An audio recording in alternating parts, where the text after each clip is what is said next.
समझ रहे, लेकिन दुनिया उनका विरोध कर रही है। लेकिन हमारे प्रधानमंत्री जो कहते थे लाल लाल आंखें, और जो कहते थे कि दुनिया में डंका बज रहा, उनके करोड़ों चाहने वाले मोदी जी के जो प्रेरणा दायक है, जो उन्हें अपना आदर्श मानते हैं। अरे हम लोकतंत्र की, तो मोदी जी का तो दोस्त है ट्रम्प, कुछ डील हुई होगी उनकी। तो हम कह तो रहे मोदी जी अपने दोस्त से बोलिए कि मुंह तो खोलिए, कुछ तो बोलिए, साफ देश बोल रहा है। अरे ऐसी इतनी खामोशी, कोई सन्नाटा है भाई, कोई गब्बर आ रहा है भाई, डाकू आ रहा है। मोदी जी ने अच्छे जीवन की अपेक्षा करते हैं कि आप भाई अच्छा स्वास्थ्य दो, रोजगार दो, कुछ ऐसा दो जिससे कि आपसे लोग प्रभावित हों। अरे तो हम तो 52% लगाते हैं अमेरिका पर, हैं? हम तो 52% लगाते हैं टैरिफ अमेरिका पर। और जब अमेरिका पे हम 52% लगाते हैं, बात सुनिए, हम अमेरिका पे 52% लगाते हैं, हमने वाजिबी लगाया। हमने दुनिया को हमेशा ये संदेश दिया कि हम दुनिया के साथ कदम से कदम मिला के चलने वाले, नीति एक ही है, समझ रहे, लेकिन दुनिया उनका विरोध कर रही है। लेकिन हमारे प्रधानमंत्री जो कहते थे लाल लाल आंखें, और जो कहते थे कि दुनिया में डंका बज रहा, उनके करोड़ों चाहने वाले मोदी जी के जो प्रेरणा दायक है, जो उन्हें अपना आदर्श मानते हैं। अरे हम लोकतंत्र की, तो मोदी जी का तो दोस्त है ट्रम्प, कुछ डील हुई होगी उनकी। तो हम कह तो रहे मोदी जी अपने दोस्त से बोलिए कि मुंह तो खोलिए, कुछ तो बोलिए, साफ देश बोल रहा है। अरे ऐसी इतनी खामोशी, कोई सन्नाटा है भाई, कोई गब्बर आ रहा है भाई, डाकू आ रहा है। मोदी जी ने वक्त बिल के बारे में बोला है कि पारदर्शिता आएगी, ऐतिहासिक बिल पास हो गया है। अब तो भाईचारा, देखिए मोदी जी ने, और आप तमाम पत्रकार हैं, मैं एक मुस्लिम गरीब नौजवान हूँ, और साथ में एक भारतीय हूँ, मुस्लिम भी है, एक मुस्लिम हूँ। हर किसी का एक रिलीजन होता है, नेशन होता है, अपनी एक पहचान होती है, और सबसे बड़ी पहचान हम भारतीय हैं। उसके बाद हम कुछ भी हो, मानते हैं ना। मोदी जी ने कहा इस बिल में कि करप्शन बहुत है। मुझे बता दीजिए, अपने जमीन की कसम खा के, आप तमाम बड़े पत्रकार हैं इस देश के, कि देश के किस महकमे में जमीन से जुड़ा हुआ, हेल्थ से जुड़ा हुआ, पुलिस से जुड़ा हुआ, सेना को छोड़ के सब करप्ट है या नहीं है, बता दीजिए। पर ये वक्त की जमीन है ना। देखिए पुलिस इसलिए 4 डंडे मुझ जैसे गरीब को रोड पे मार देते क्योंकि देश में न्याय भी पैसे से मिलता है। वकील खड़ा करने के लिए 5000 कहाँ से लाए? पुलिस 5 थप्पड़ खिंचा के मार देती है। पता क्यों? कपड़े से पहचान के, कपड़े से पहचान के कि गरीब है, अगर मेरे खिलाफ जाएगा तो 5000 कहाँ से लाएगा? तो पुलिस के अंदर सुधार की जरूरत नहीं है क्या? जमीन से जुड़े मुद्दों में समाज सुधार की जरूरत नहीं है? पटवारी से लेके पता नहीं कौन कौन से लोग हैं, सब करप्ट हैं, सब भ्रष्ट है। इस देश के आधे से ज्यादा अधिकारी भ्रष्ट है। अन्ना हजारे माइक लेके चिल्ला चिल्ला के मर गए। लाइए लोकपाल, बोले कांग्रेस सुन नहीं रही। आप तो 14-11 साल हो गए ना जी, आप सुन लेते हैं ना जी, तो आप समर्थक में सुन रहे हैं ना। पूरी तरह मोदी करप्ट है। अरे तो लाई तो वक्त बोर्ड बिल ले तो आई, और क्या? चलो लेके आई है। मोदी जी कह रहे, अरे मोदी जी सिर्फ वो काम करेंगे जहां से उनका एजेंडा सेट हो जाए। एजेंडे में नीतीश जी भी सेट हो गए, नायडू जी भी सेट हो गए, और चिराग भी सेट हो गए, और जयंत भी सेट हो गए। नीतीश की तो और हम सबको जानते हैं, और इस देश की जनता सबको जानती है। लोकतंत्र के मंदिर में खड़े होकर जब हम मतदान करेंगे तो जैसे बनाया उसे खत्म कर देंगे इन लोगों को। मुल्ला भी सेट हो गए पता। अच्छा एक बात बताइए, आप लोग देखिए मेल फीमेल सब हैं। माननीय मुख्यमंत्री योगी आदित्यनाथ जी ने एक शब्द लिया, भाई हम भगवान का, हम बचपन में इसे गलत समझते थे, बोले कट मुल्ला।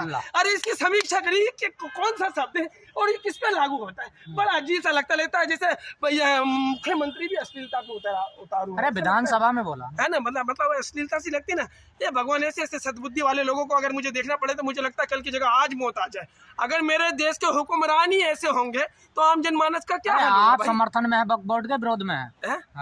वक्फ बोर्ड के। देखिए मैं क्या कहता हूँ, अल्लाह जो बख्शी है शान, मुझे उस शान में रहने दे, नूर अपना मेरे ईमान में रहने दे। गौर से सुनिएगा, अल्लाह बख्शी है जो शान, मुझे उस शान में रहने दे, नूर अपना मेरे ईमान में रहने दे। मुझे नहीं आता घर में बुज़दिलों की तरह छुप के रहना, मैं मर्द हूँ, मुझे मैदान में रहने दे।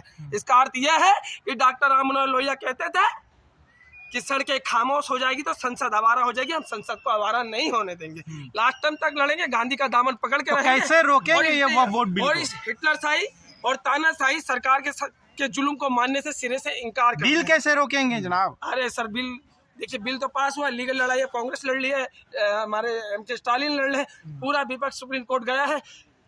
संविधान की रक्षा के लिए सुप्रीम कोर्ट है। अगर सदन से, राज्यसभा से और लोकसभा से अगर कोई भारी चूक हो जाए उसके लिए सुप्रीम कोर्ट है। और सुप्रीम कोर्ट से हम इस देश की हर मेहनत का और अल्पसंख्यक माइनॉरिटी अपने अधिकारों के लिए, अपनी जरूरतों के लिए, अपनी चीन और पहचान के अरे लिए। कागज दिखाओ, जमीन लो अपनी, क्या दिक्कत है? कागज तो होंगे ना आप पे। अरे हाँ। अगर इस देश में कागज मांगोगे ना, इस देश में कागज मांगोगे ना, इस देश में अगर कागज मांगने लगोगे ना, तो आधा हिंदुस्तान वीराने में आके खड़ा हो जाएगा। आधे से ज्यादा जमीन के मामले कोर्टों में चल रहे, हाई कोर्ट में और सेशन कोर्ट में, सुप्रीम कोर्ट में, जिला स्तर पे चल रहे हैं, देश स्तर पे चल रहे हैं। वीराने में आ जाएगा देश। क्या बात कर रहे हैं आप? समझ रहे हैं? आपकी सोच के साथ है नहीं कागज आपके पास? ये हो नहीं सकता। जवान कार्ड तो लहजा बदल नहीं सकता। तो है नहीं कागज आपके पास, इसका मतलब? अरे कागज, हमारे क्या कागज लेने हैं आपको? आप सब है ना भाई, भगवान कसम, मुझे अगर भगवान कभी 2 पैसे देगा ना, आप सब लोगों पे केस करूंगा मैं। आप मीडिया ने ना भाई पूरा देश बेकार कर दिया है। समझ रहे? सुबह उठ के लोगों को पता नहीं क्या क्या समझाने लगते हैं। अमित शाह जी ने कहा है ये कानून है और सबको मानना पड़ेगा। अच्छा, अमित शाह जी धमका रहे थे। धमका और मैं आपके माध्यम से कहना चाहता हूँ अपने केंद्रीय गृह मंत्री जी को, सर हमने आपको बनाया है, इस देश की जनता को धमकाइए मत, ना जाने कब हम आपको विपक्ष में बिठा दे।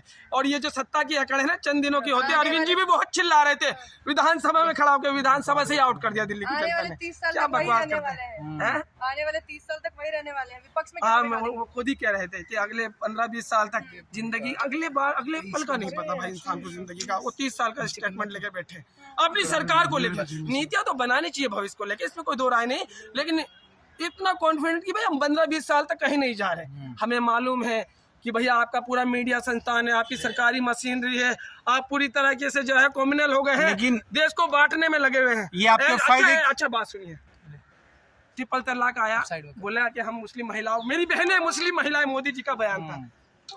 तो है नहीं क्या मेरी बहने? हिंदू बहनों पे अत्याचार नहीं होते क्या? उनके तलाक नहीं होते क्या? वो छोड़िए, ये बहुत बोलेंगे तो बहुत दूर तक जाएगी। अत्याचार सब पे, और सुधार की जरूरत सभी कौमों में, सभी धर्म में, सभी जाति बिल में सुधार तो कर दिया, यही तो कह रहे हैं, बिल में हिंदुओं में सुधार हलाला नहीं अरे भाई होता ना। सारे सुधार हम पे ही होंगे क्या? हाँ। अरे हमें क्या, वो मतलब कहते हैं ना, डॉक्टर बनने के लिए चूहे का ऑपरेशन होता है, बिल्ली का ऑपरेशन होता है, सारे ऑपरेशन हम पे ही करोगे क्या? भाई अरे आपको भी मकान पसंद आता है मोदी मोदी। जी। कब दे रहे हो मकान? अरे अब सरकार देखे देखो, जमीन लेकर देखिए, अगर तुम्हें लगता है कि सरकार माफियाओं से अरे जमीन बात लेगी, सुनिए, अब देखिए। मेरी बात हाँ, सुनिए, मैं तुम्हें बताता हूँ। सरकार कह रही है ना बार बार चिल्ला के, गरीब मुसलमानों के लिए ये बिल आया है और उनके जीवन में उत्थान के लिए आया है, सामाजिक आर्थिक तौर पे, है ना। मुझे नहीं पता कि ये पहली बार सुना था पसमानदा, शायद मैं पसमानदा हो सकता हूँ, कहे तो मोदी जी की अरे भाषा तुम में खुद दलित मुस्लिम हो पसमानदा सकता हूँ। समझ रहे हो? दलित मुस्लिम हो सकता हूँ, क्योंकि मैं गरीब हूँ, रेडी लगाता हूँ, 12 में सलन की झुग्गी में रहता हूँ। तो धन्यवाद बोलो मोदी को। कब आप मेरा घर बनाएंगे और कब वक्त की संपत्ति से मेरे जीवन में और मेरे जैसे लोगों के जीवन में उत्थान कराएंगे? भाई झूठ है, प्रोपेगेंडा है, सरकार का भ्रष्ट और करप्ट सरकार है, पूरे देश का बेवकूफ बना दिया, ठगों पर हिंदुस्तान है। नरेंद्र मोदी जी, आपको इस बात को मानना पड़ेगा। कब जेल हो जाएगी ना कोई पता नहीं है, किसे? आपको? हर किसी को। आपको नहीं लगता मुझे जेल हो जाएगी? पुलिस इतना मारेगी, मेरे पास तो वकील भी नहीं है। नेशनल दस्तक की आपसे गुजारिश है कि अगर इसको बचाना चाहते हैं तो नेशनल दस्तक को सब्सक्राइब करने के लिए रेड कलर के सब्सक्राइब बटन को दबाएं, फिर बेल आइकन की घंटी दबाएं। नेशनल दस्तक को बचाने के लिए बहुत जरूरी है कि हर खबर को शेयर करें, लाइक करें, कमेंट जरूर करें।